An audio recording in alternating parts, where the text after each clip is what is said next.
Si c'est ça, finalement, la solution qu'on nous propose, on n'en veut pas.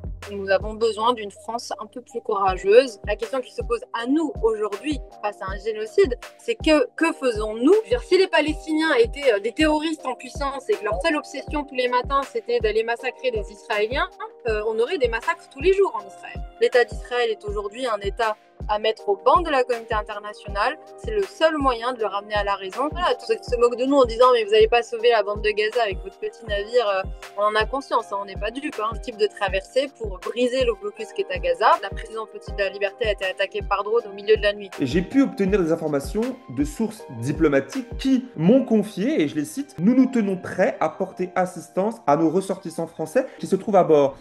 Bonjour à toutes et à tous. Ils sont 12, dont 6 Français, actuellement à bord du navire humanitaire Madeleine qui vogue vers Gaza. Parmi elles et eux, vous le savez sans doute, se trouve l'éco-activiste suédoise Greta Thunberg ou encore l'eurodéputée franco-palestinienne, la France Insoumise, Rima Hassan. Alors ce navire est parti le 1er juin dernier de Catane en Italie et se dirige vers Gaza avec un objectif clair, briser le blocus colonial imposé par Israël depuis de nombreuses années. Organisée par la coalition internationale Freedom Flotilla, en français la Flottille de la Liberté, cette mission rencontre pas mal d'obstacles et navigue entre beaucoup de tensions.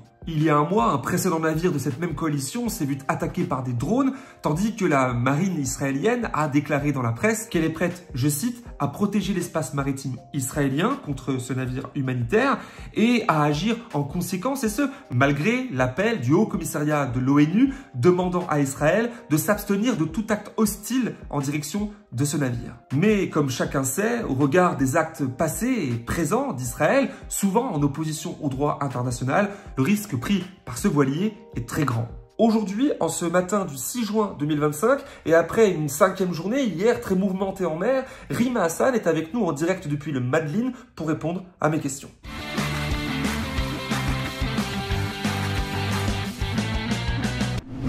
Bonjour Rima, merci d'avoir accepté l'invitation pour cet entretien aujourd'hui. Merci à vous de votre invitation.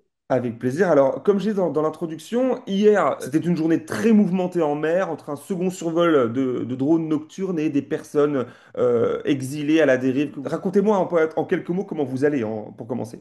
Bon, effectivement, le passage des drones au-dessus de notre bateau, c'est un élément qui est assez, enfin, qui tend un peu à nous épuiser puisqu'on est réveillé au milieu de la nuit et on ne peut pas ne pas se saisir en fait de l'alarme qui retentit à chaque fois qu'un drone passe. Au regard des événements, mais je pense qu'on y reviendra, au regard des événements du 2 mai dernier Bien où sûr. la présidente Flottille de la Liberté a été attaquée par drone au milieu de la nuit.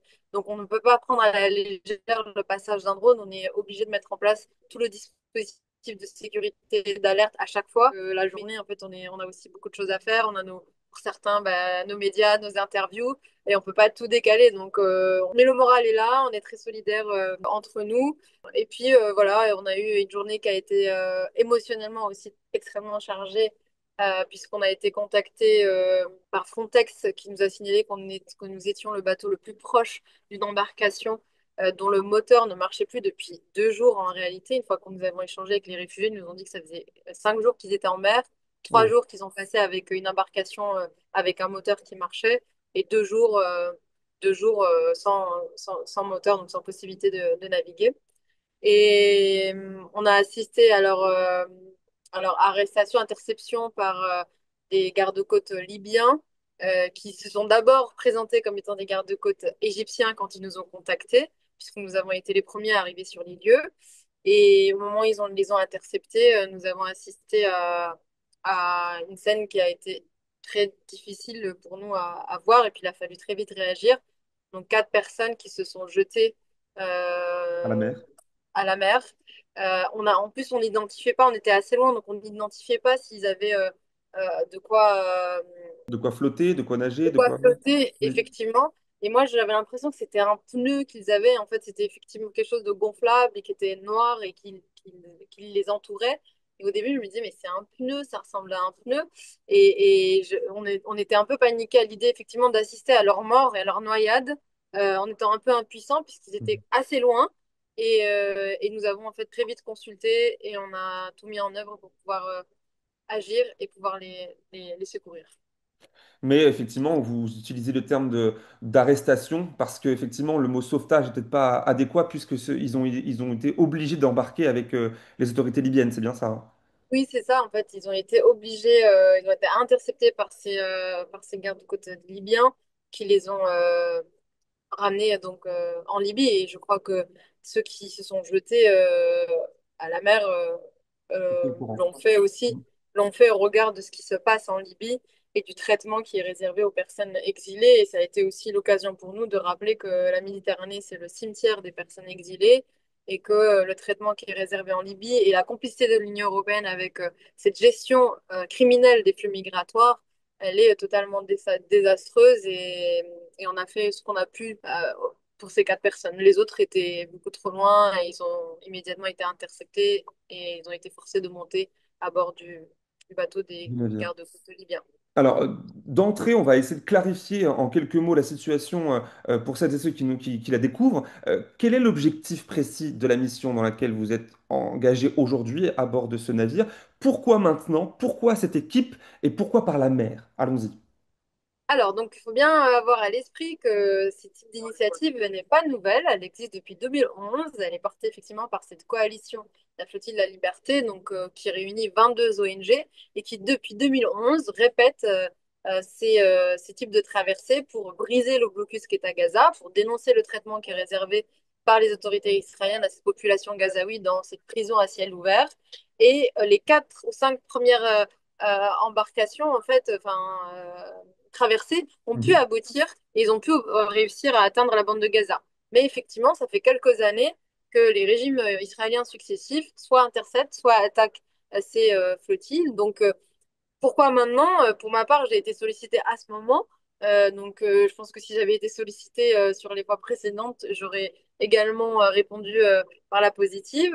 Et la particularité du moment, c'est ce qui rend aussi cette traversée et cette mission à la fois symbolique et concrètement politique, c'est que premièrement, elle intervient après l'attaque du précédent navire qui est parti Début mai, le oui. Mhm. début mai, qui a été attaqué effectivement le 2 mai par drone en eau internationale près de Malte.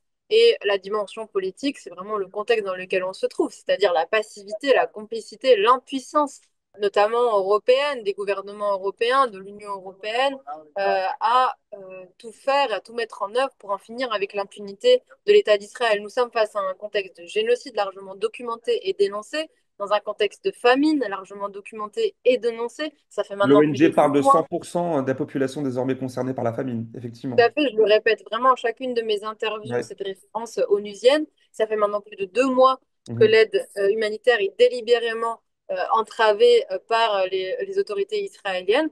Donc cette mission, elle fait tout son sens. C'est prendre notre responsabilité de citoyens et citoyennes au-delà de nos étiquettes de politique. Il y a un médecin à bord, il y a un capitaine, il y a des 2 ingénieurs, et, il y a des personnes qui ont vraiment des statures, je veux dire, professionnels et des domaines d'expertise, mais aujourd'hui, nous sommes surtout réunis en tant que citoyens qui sommes désireux et soucieux de prendre notre part au regard de ce contexte.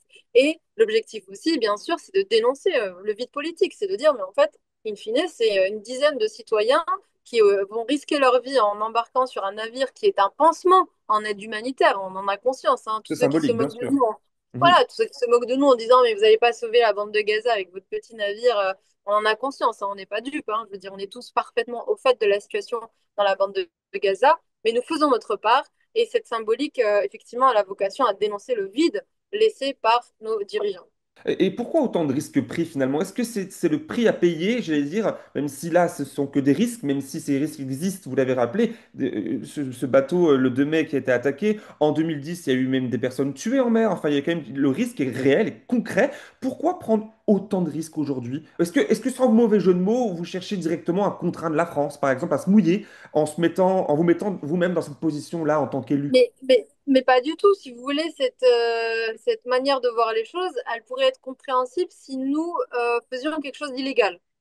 Là, je pourrais C'est vrai. comprendre. C'est-à-dire que si on faisait quelque chose d'illégal, on pourrait nous dire, oui, quand même, vous y allez un peu en provoque et en plus, vous vous mettez à risque et donc là, vous mettez tout le monde dans des situations compliquées. Mais les 10 rapporteurs spéciaux des Nations Unies qui se sont exprimés sur le sujet, qui ont demandé et exigé à différentes autorités des différents États, pays concernés, d'assurer un passage sûr pour la flottille, ont rappelé deux éléments extrêmement importants. Premièrement, en matière de droit, hein, ils ont premièrement rappelé que la population gazaoui est parfaitement en droit de recevoir de l'aide humanitaire, y compris dans un contexte d'occupation, et a rappelé qu'Israël occupait le territoire et contrôlait justement les eaux internationales De Gaza? de Gaza de manière totalement illégale, Tout et à donc fait, bien sûr.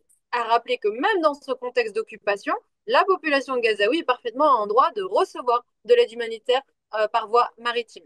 Deuxièmement, ces 10 rapporteurs spéciaux des Nations Unies ont rappelé également que Israël ne peut pas attaquer ou intercepter la flottille en eau internationale et que la flottille en question était en parfaite légalité en circulant dans les eaux internationales conformément au droit international, au droit maritime. Donc nous sommes dans aucun des cas de figure, ni dans notre trajectoire, ni dans notre objectif final qui est celui d'arriver dans la bande de Gaza avec de l'aide humanitaire. Enfin, je veux dire, c'est un peu facile de nous dire que nous mettons un tel ou tel gouvernement en difficulté alors que nous sommes précisément dans la défense du droit qui doit s'appliquer et que nous sommes soutenus par ailleurs par 10 rapporteurs spéciaux des Nations Unies. Donc c'est plutôt à Israël de revenir à la raison et de s'assurer de respecter le droit qui s'applique et de nous laisser acheminer l'aide humanitaire sereinement et nous repartirons sereinement dès lors que cette aide humanitaire sera acheminée. Ce que vous dites est tout à fait vrai. N'empêche que c'est pas à vous que je vais apprendre que l'État d'Israël n'est pas connu pour respecter le droit international, hein. Vous le dénoncez avec justesse Bien très sûr. souvent. Et donc là, il y a effectivement dans ce qu'on appelle le réel, la réelle politique, il y a dans les faits des risques pris. Et on comprend maintenant pourquoi vous nous le dites très clairement ici. Et dès le départ, hein, vous appeliez et vous appelez toujours votre audience sur Internet à interpeller, entre autres, le président français, mais pas que. Le ministre des Affaires étrangères, Jean-Noël Barrot, par exemple. Une question d'abord, pour commencer tout simplement peut-être par un oui ou par un non. Est-ce que vous êtes désormais en contact avec les autorités françaises pour assurer votre sécurité? Alors, pas directement, mais effectivement, mon cabinet qui est à Bruxelles a effectivement sollicité à la fois la présidente du Parlement européen, a également écrit au ministère des Affaires étrangères qui nous a déconseillé d'y aller. Donc ça, c'était même avant notre départ. Oui, Mais c'est nous tout. n'avons pas de position officielle sur notre demande, qui est pas seulement notre demande, qui est également la demande de 10 rapporteurs spéciaux des Nations Unies, à savoir d'assurer un passage sûr pour la flottille de Liberté. Donc, c'est la raison pour laquelle nous avons lancé une campagne hier en réponse à la fois aux déclarations des autorités israéliennes visant à nous intercepter ou nous attaquer et face au silence des dirigeants de pays qui sont concernés. Il y a 6 Français quand Oui. même sur 12 personnes à bord. La France doit pouvoir s'exprimer urgemment sur cette situation de manière à assurer le succès de cette mission et en même temps garantir la sécurité des Français et des Françaises qui sont à bord de ce navire.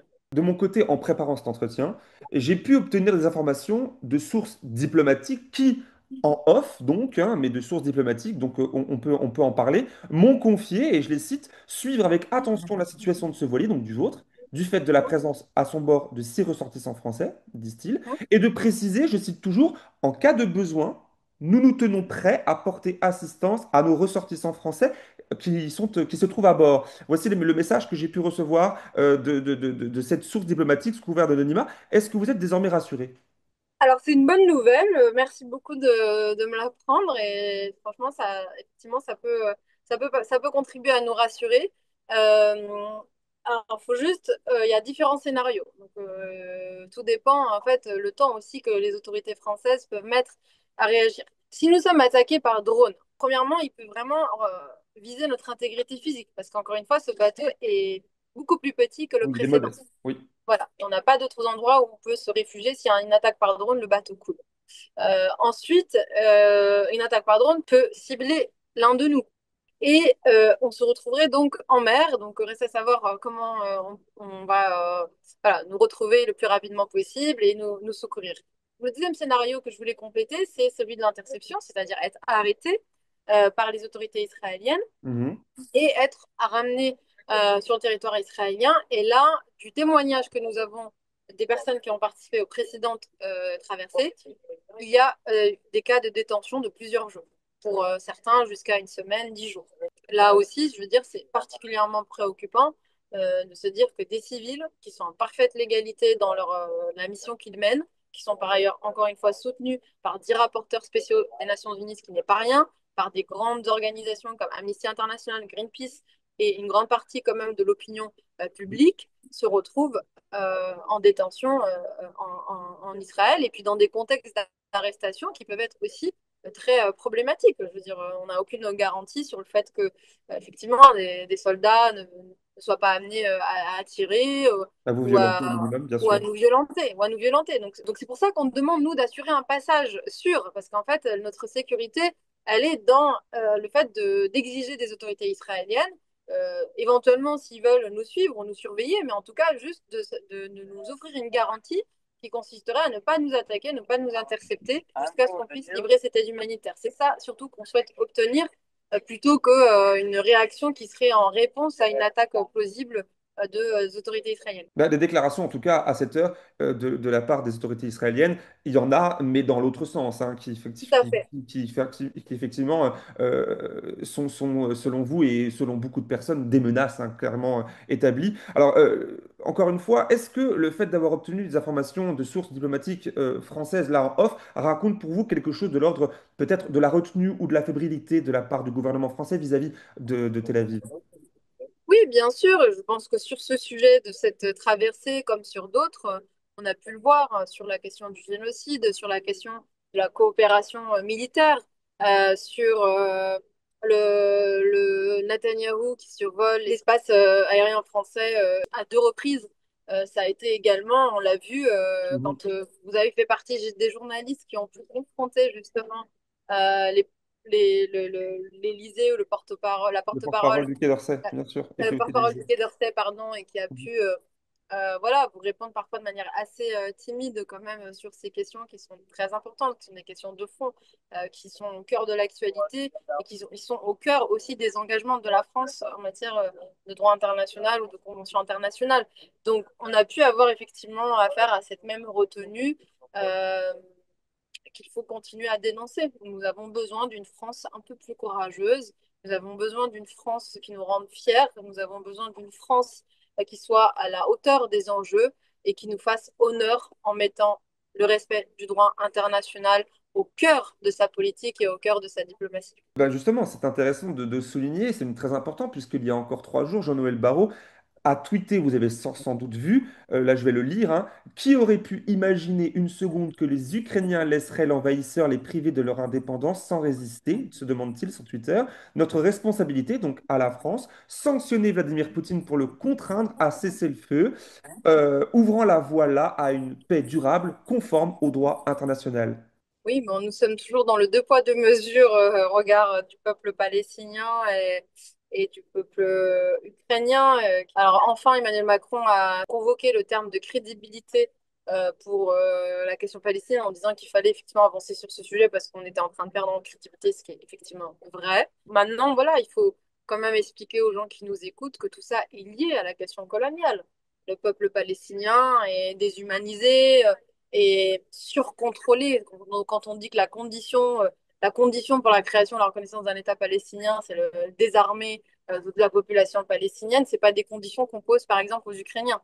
Donc au contraire, on estime qu'il est urgent de les soutenir militairement parce qu'ils subissent une agression. Le peuple Mhm. palestinien, alors on a documenté tous les crimes qu'ils subissent, la colonisation, l'occupation, l'apartheid, maintenant le génocide, et Il y a malgré encore cela, débat. Oui. et de nombreux crimes de guerre, et malgré cela, on est encore dans une posture extrêmement paternaliste, colonialiste vis-à-vis du peuple palestinien, mais qui est liée aussi à l'histoire de l'Occident. Donc la lecture que nous avons en Occident, moi j'ai pu le dire à plusieurs occasions, elle, elle est complexe sur la question palestinienne pour 2 raisons. La première, c'est la question coloniale.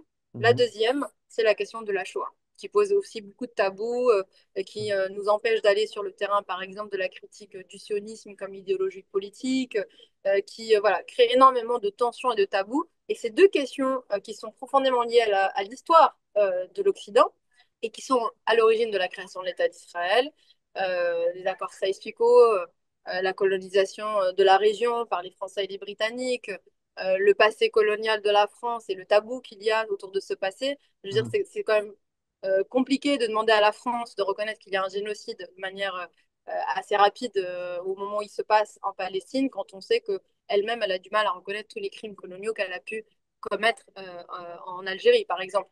Donc voilà, pour moi, la question coloniale et la question de la Shoah, notamment la mémoire de la Shoah, Mhm. sont les deux éléments et qui euh, complexifient la manière dont le sujet palestinien est traité et compris depuis le regard et les postures de l'Occident.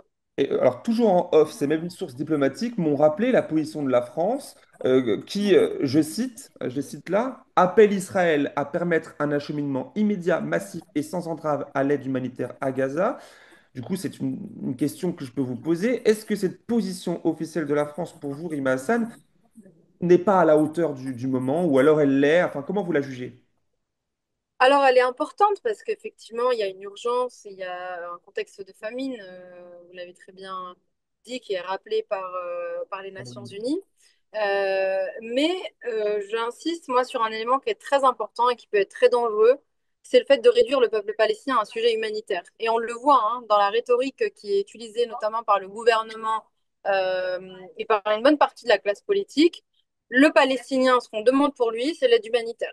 C'est-à-dire qu'il est vraiment réduit à un sujet humanitaire. Oui. La revendication ou l'action politique première pour les Palestiniens, c'est l'acheminement de l'aide humanitaire et l'assistance humanitaire.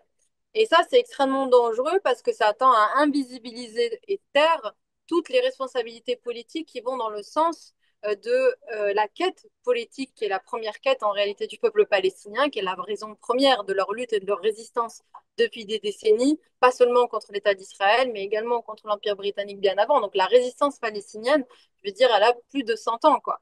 Donc, Mhm.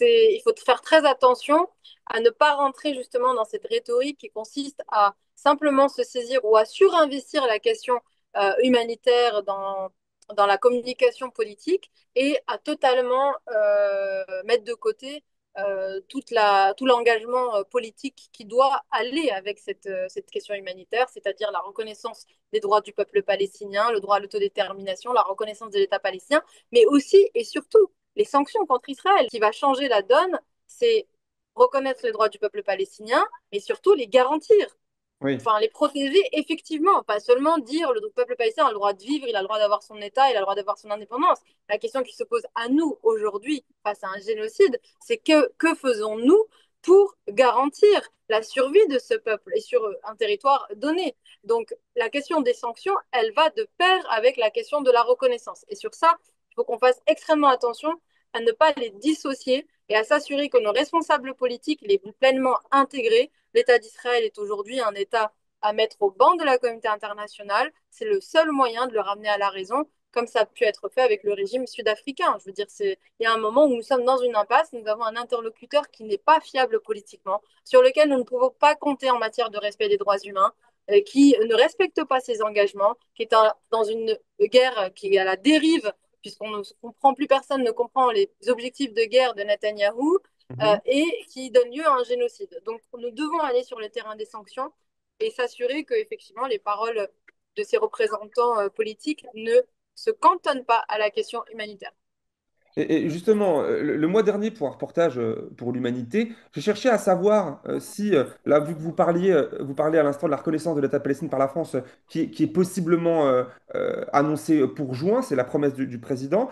On pourra l'aborder plus en détail si vous voulez juste après. Mais j'avais à cette époque-là, du coup, le mois dernier, posé la question à Monsieur Lemoine, le porte-parole du Quai d'Orsay, pour lui demander pourquoi il n'y avait pas de sanctions françaises contre Israël, à l'instar de celles contre la Russie, bien sûr. Oui, Et il m'a répondu à ce moment-là que la France ne peut pas faire des sanctions seule et que ça doit être fait au niveau européen. Alors vous qui êtes députée européenne et d'ailleurs qui vous plaignez encore récemment d'échouer en boucle à faire passer ne serait-ce qu'un texte, oui. est-ce que vous jugez l'Union européenne impuissante ou volontairement absente?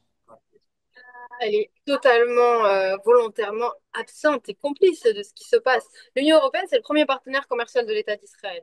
Et effectivement, ce qui est intéressant avec le cas de la Russie et de l'Ukraine, c'est que ça nous permet d'avoir vraiment un, un, Un parallèle, oui. Oui. un parallèle effectivement à faire pour pouvoir mesurer les réactions et les mesures qui ont été prises dans un cas comme dans l'autre.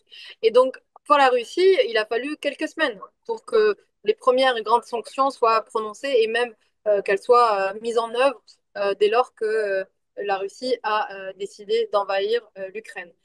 Pour la Palestine, nous sommes quand même à des décennies de violation du droit international. L'accord d'association est en phase de réexamen après Mm. 1 an et demi de Tout à fait. génocide. Mhm. Donc, c'est parfaitement scandaleux. Et cette complicité, elle est aussi liée, encore une fois, aux deux éléments que j'évoquais précédemment, c'est-à-dire la question coloniale et la question de la Shoah. Parce que dans les deux éléments, si vous voulez, l'Union européenne est pleinement impliquée. L'Union européenne, le continent européen, est pleinement impliqué dans la question coloniale, et aujourd'hui, l'État d'Israël est un État colonial, c'est un régime colonial, mais c'est aussi un État colonial depuis sa création. Il n'a eu de procédés vis-à-vis du peuple palestinien que des procédés coloniaux, de Mhm. nettoyage ethnique, de déplacements forcés, de massacres, de détentions arbitraires, etc. etc. La position de l'Union européenne vis-à-vis de cette question palestinienne l'oblige à regarder ses responsabilités historiques. Elle l'oblige à questionner ce qu'elle a fait d'une part aux communautés juives d'Europe et puis ce qu'elle est en train de faire aujourd'hui à travers le soutien de l'État d'Israël à un peuple qui n'a absolument rien demandé et qui littéralement risque de disparaître politiquement si rien n'est fait. Donc, c'est pas une question de possibilité, c'est une question de volonté. Et la preuve en est, il y a eu des déclarations récemment visant à dire oui, peut-être que le terrain des sanctions doit être enfin discuté. Oui, Et c'est là où la bataille politique, la vraie bataille politique commence. Nous avions d'abord une bataille de narratif, en tout cas moi c'est mon analyse du sujet. J'ai le sentiment que depuis la campagne des européennes, et moi j'ai personnellement beaucoup porté justement cette bataille de narratif, c'est-à-dire bien articuler la question palestinienne, c'est un prérequis. Euh, et je crois que nous avons gagné cette bataille de l'opinion, nous avons gagné cette bataille de narratif. Maintenant, la bataille politique, c'est celle qui consiste à arracher des victoires à nos responsables politiques qui avancent, mais par contrainte. Quand on voit là des petites avancées arriver politiquement sur le plan européen, je peux vous assurer qu'elles arrivent par contrainte. Elles n'arrivent pas par volonté, parce que s'il y a bien des interlocuteurs qui sont parfaitement au fait de tout ce que l'État d'Israël fait, ce sont précisément les dirigeants européens, les hauts responsables européens, la chef de la diplomatie européenne, Madame Callas, le président de la République française, je veux dire, tous ces hauts responsables politiques sont plus au fait que vous et moi bien de ce que sûr. fait l'État d'Israël. Donc, ils sont aujourd'hui en train d'avancer sur cette question par contrainte en raison de nos mobilisations et en raison de cette bataille de l'opinion. On voit bien le décalage et Ronnie Broman parle de divorce entre Mhm. l'opinion et les gouvernements, ce qui est parfaitement problématique dans une démocratie. Dans une dictature, on pourrait se dire bon, bah, il y a un décalage parce que c'est un régime autoritaire. Mais dans une démocratie, dans un état de droit, nos représentants sont censés agir au nom de notre intérêt général, au nom du respect du droit international et Et en en, phase avec l'opinion publique, là, on voit bien, et vous parlez de en phase décalage. effectivement avec l'opinion. Voilà, et là, il y a forcément, oui, on le voit, on le vit en étant nous-mêmes dans cette société française, vous à Bruxelles, etc. On le voit ce décalage. Et évidemment, là, vous le décrivez très bien. Mais donc, pour vous, en un mot, même si des pays, notamment européens, on pense là à l'Espagne, enfin voilà, se positionnent, que l'Union européenne envisage de revoir certains accords, on l'a vu avec Israël, que Macron lui-même a une critique un peu plus poussée que par le passé, tout ça, ce n'est qu'une posture de façade, ce n'est pas un tournant. Non, mais je pense que c'est déjà une victoire. Mais je veux dire, c'est ça, pour le moment, c'est au niveau des déclarations. Oui, Il y c'est a que des d'autres, déclarations. il y a d'autres États. Il y a d'autres États. L'Espagne a quand même, sur la question des accords de la coopération militaire, a renoncé à plusieurs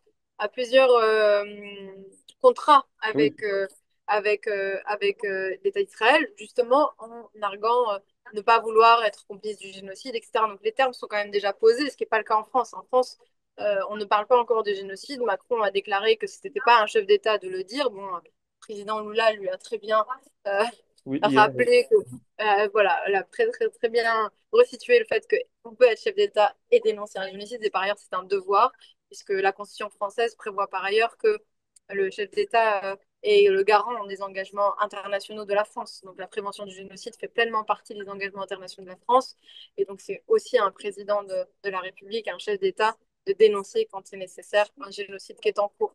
Donc, simplement, je veux dire que les déclarations qui arrivent, elles arrivent par contrainte. Je ne crois pas qu'elles arrivent par conviction politique, par conviction de défense du droit international ou de la Cour pénale internationale, ou parce qu'ils considèrent que vraiment le régime israélien est un régime avec lequel ils ne veulent plus collaborer. On l'a vu encore récemment, il y a quelques jours, avec la coopération militaire de la France avec Israël, qui a été révélée par Par nos disclose. confrères de Disclose. Tout à fait, Voilà, tout à fait. exactement. Donc, Mhm. on voit bien qu'il n'y a pas de réelle volonté, que ce n'est pas des convictions. Si on est guidé par des convictions, et si les paroles sont alignées aux actes, c'est-à-dire que quand on dit que c'est inadmissible ce que fait l'État d'Israël, eh bien, on s'assure dans sa politique que nous n'avons ni d'une manière ou d'une autre une participation à ces exactions. Eh bien, la France fait tout l'inverse. On observe que les faits ne sont pas alignés à cette pseudo-volonté politique consistant à faire respecter le droit international ou aller au bout d'une cohérence d'une crédibilité politique. Mhm. Là, on est dans un régime qui est un régime démocratique, un régime qui est basé justement sur cet engagement dans une communauté internationale qui s'est consolidée, qui est soudée autour du respect du droit international. Et ce qui me dérange profondément, c'est que la politique qui est menée par Emmanuel Macron, elle est faite en notre nom.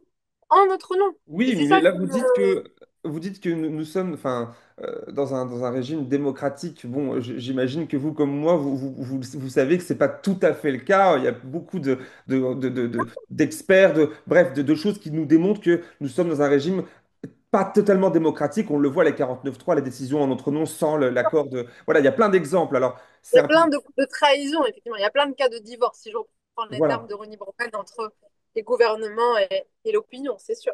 Alors justement, votre voix, là, votre voix est celle qui sont d'ailleurs de plus en plus nombreuses, qui dénoncent les agissements criminels d'Israël, qui appellent constamment à l'action des États, notamment de la France. Vous seriez aux manettes, vous, avec la France insoumise, imaginons-la au pouvoir. Qu'auraient été vos décisions, vos actions concrètes? Et les actions concrètes, on se réfère encore une fois à des obligations en matière de droit international. La Convention sur la prévention du génocide, elle oblige les États, dès lors qu'il y a une reconnaissance d'un risque de génocide. Je rappelle que cette convention, elle consiste à mobiliser les États en prévention du génocide. Sinon, Donc, sinon, elle n'a aucune utilité. Si le rôle de cette convention, c'est d'attendre que le génocide soit commis pour ensuite le commenter et sanctionner a posteriori, ça n'a aucun intérêt dans le sens, enfin, le sens premier, c'est de sauver un maximum de vies, donc de prévenir des actes génocidaires qui visent à éradiquer une population pour ce qu'elle est. Et c'est ce qui est en train de se passer dans la bande de Gaza. Donc, les responsabilités de personnes qui sont au pouvoir, encore une fois, d'un régime démocratique, qui s'inscrit dans cette communauté internationale qui est faite d'engagement en matière de respect du droit international, c'est premièrement de suspendre, de décréter un embargo sur les armes, de faire ce que nous avons pu faire sur Macron l'Ukraine. l'a Et je dit, je vous rappelle, coupe, mais Macron l'a dit. Ça, c'est pas. Là, avec les révélations de Disclose, on voit qu'effectivement des choses partent. Ce ne sont pas tout à fait des la armes, France, mais. à elle seule, peut déjà faire sa part, Mhm. c'est-à-dire comme l'a fait l'Espagne, comme ça en train de le faire d'autres pays. La France, à minima, elle peut déjà faire sa part. Je vois pas comment on peut aller convaincre d'autres interlocuteurs européens ou d'autres pays européens si on ne fait pas déjà sa part. Je veux dire, c'est normal que après on soit dans une posture qui consiste à dire mais on peut rien faire seul. Mais en fait, Oui. vous pourrez faire dès lors que vous montrerez l'exemple.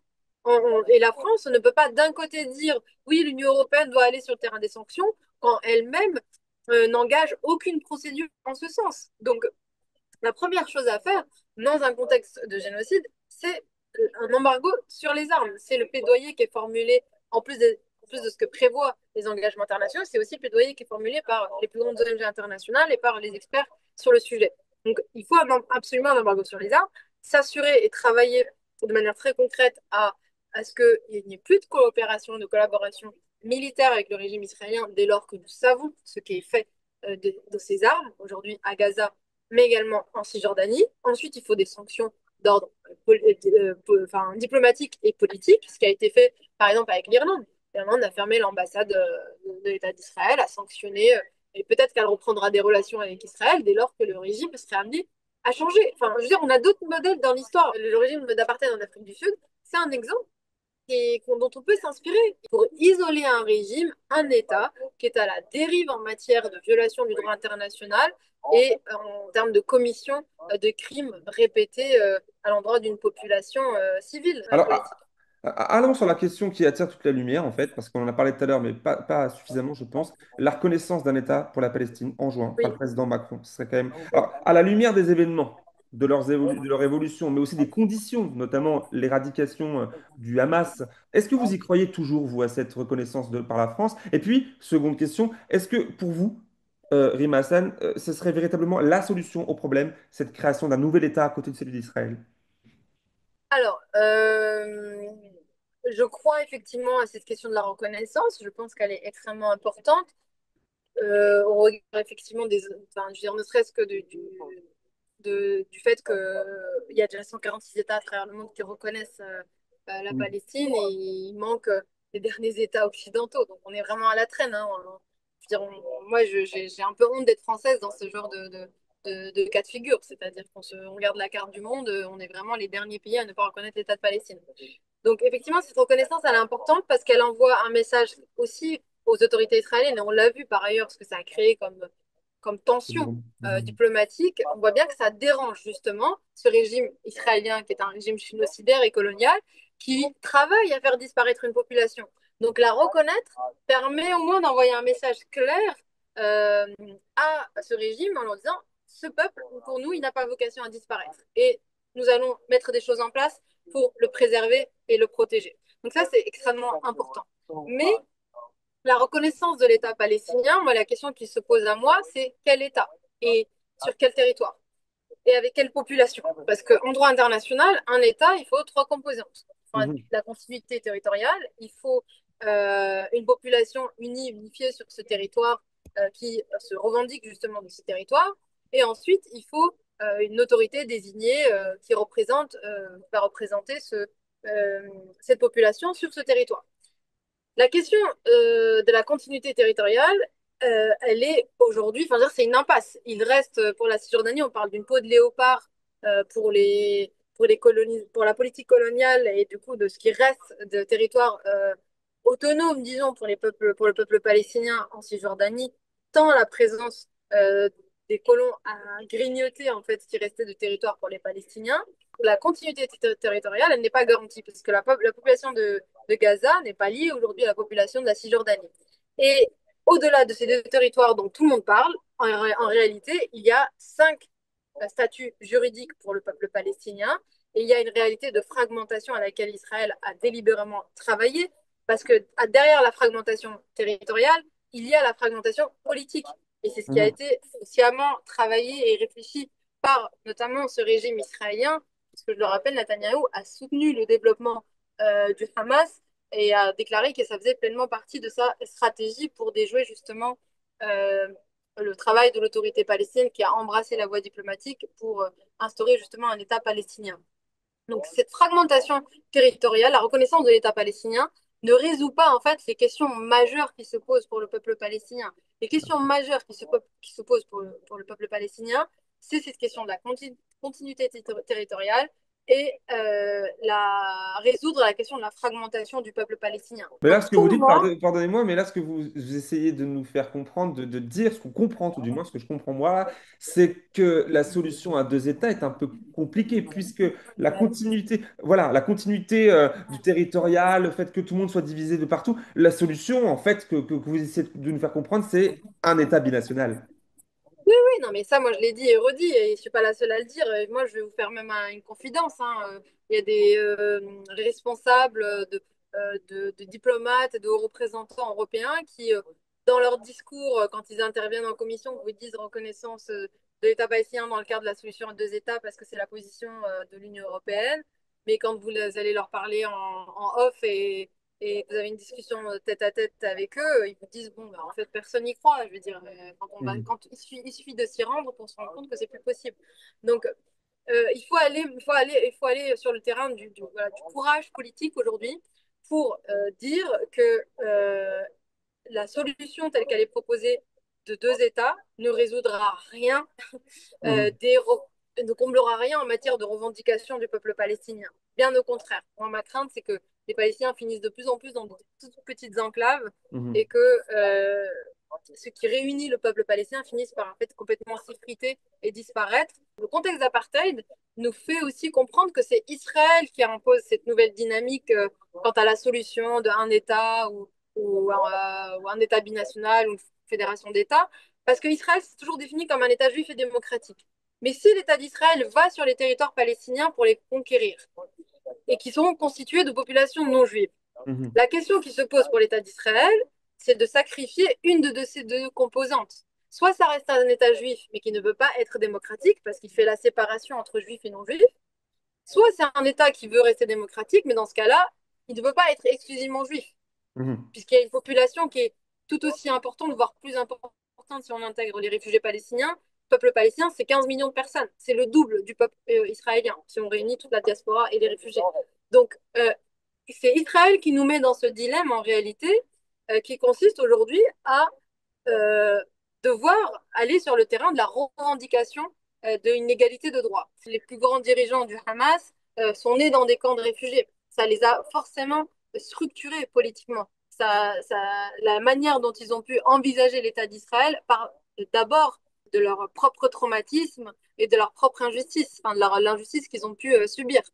Donc, on voit bien que ça ne résout rien, le fait de dire qu'on va reconnaître un État palestinien sur Gaza et sur la Cisjordanie, parce que ça n'empêchera pas la population qui est à Gaza de continuer à dire, nous, ici, nous sommes réfugiés. Notre revendication, c'est le droit au retour. Notre revendication et notre libération, pour nous, c'est pas la bande de Gaza, que la bande de Gaza, c'est de pouvoir aller dans notre village d'origine duquel nous avons été expulsés, duquel nos grands-parents étaient, dans lesquels ils ont pu être tués, etc., etc. Donc, tout le monde est au fait de ce qui s'est passé pendant la Nakba.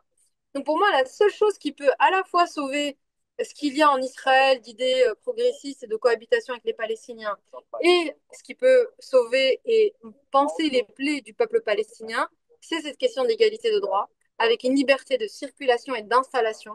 C'est ça, c'est le pansement de la Nakba, C'est cette liberté l'objectif. d'installation.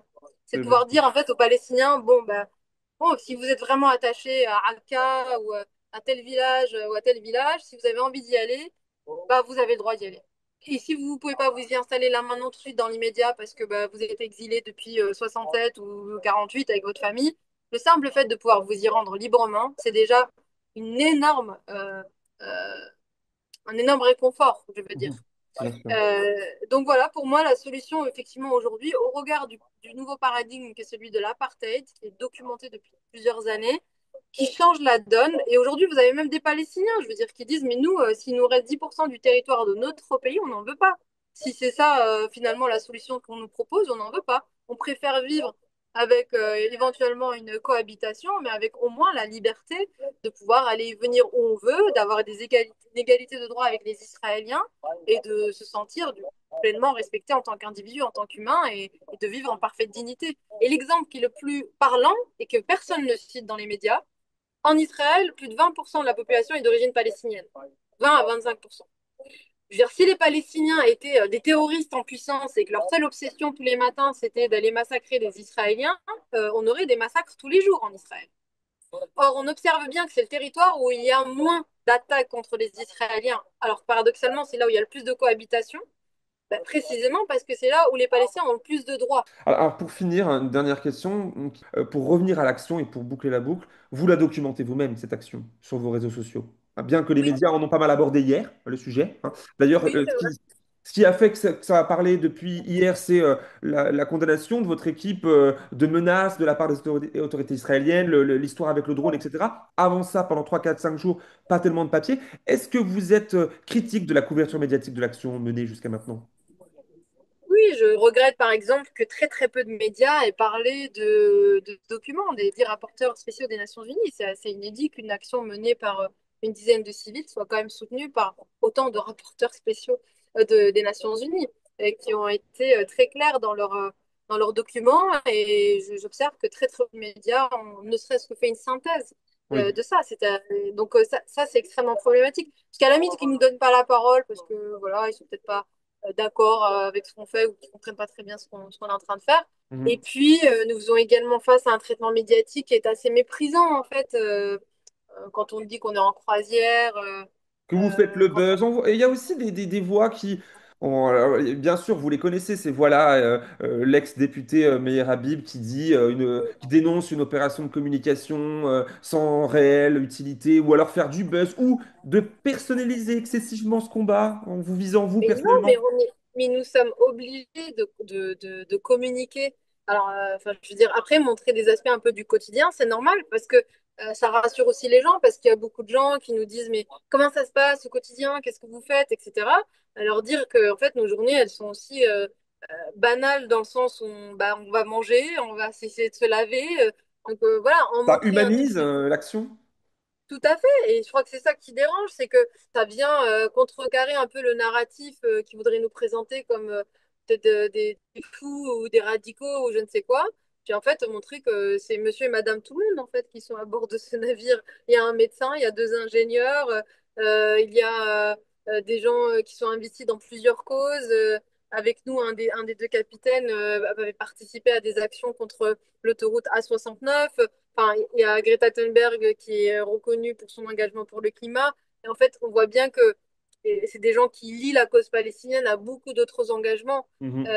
Et je crois que surtout, c'est cette image-là que certains médias ne veulent pas qu'on montre, pour pas que les gens aussi s'identifient à à ce groupe, en se disant, Mhm. mais en fait, ça pourrait être moi, ça pourrait être mon frère, ça pourrait être enfin voilà mon cousin ou je ne sais quoi et donc voilà et nous médiatisons sciemment aussi ce qui se passe au regard de tout ce que je vous ai dit, c'est-à-dire pour nous assurer d'avoir le soutien de l'opinion et, et nous assurer d'avoir une garantie d'intervention ou de sécurité en cas d'attaque ou d'interception Bien de sûr. la part des autorités israéliennes. Eh bien, merci beaucoup, Rima Hassan, d'avoir accepté cette invitation et d'avoir Merci, répondu à mes désolée, questions. j'ai peut-être été un peu longue sur certaines questions, mais bon, Mais en tout cas, c'était très précis, c'était très intéressant et d'avoir pris le merci temps. beaucoup. Alors, on sait bien que le temps en plus est compté, vous avez des choses à faire, c'est pas Oui, simple. Je vous vois oui, tanguer en oui, c'est un plus le peu bateau. chargé, effectivement. Oui, c'est Voilà, un peu quoi. chargé. On vous remercie encore. Merci beaucoup, Rima. Merci, à bientôt. Merci à vous d'avoir suivi cet entretien en direct sur cette chaîne YouTube. Alors si vous l'avez apprécié, n'hésitez surtout pas, vous connaissez la chanson, à partager cette vidéo autour de vous et plus encore à soutenir cette chaîne en vous y abonnant bien évidemment de manière gratuite sur YouTube, en suivant l'actualité de celle-ci sur les réseaux sociaux et si vous le pouvez en faisant un don régulier et libre des 1 euro par mois sur la plateforme Helloasso dont le lien se trouve en barre de description et en commentaire sous cette vidéo. Je vous remercie beaucoup et on se retrouve à la prochaine sur cette chaîne et dans les différents médias avec lesquels je collabore régulièrement. Vous le savez, on en a parlé dans cette vidéo, l'Humanité, mais aussi Blast, qui m'ont permis de sortir l'information que j'ai réussi à obtenir auprès de sources diplomatiques ces dernières heures. Merci encore une fois et à très bientôt parce qu'on a encore 1000 choses à se dire. Ciao!